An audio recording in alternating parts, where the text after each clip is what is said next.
Hi, I'm Ryan, bringing you your Rainbow Lawn Care tip of the week.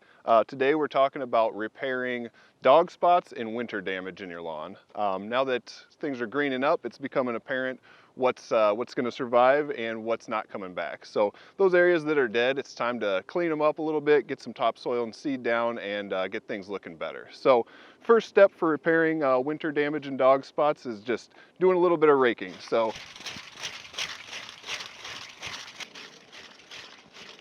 just get some of that dead material out of there, rough up the soil a little bit, and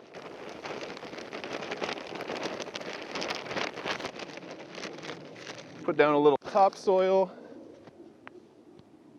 and smooth it out, make things look pretty, and then get your seed,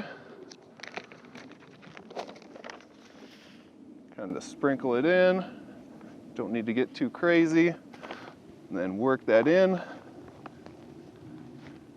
and there you have it. Just get some water on there, things should start greening up in a few weeks. This is Ryan bringing you your Rainbow Lawn Care tip of the week.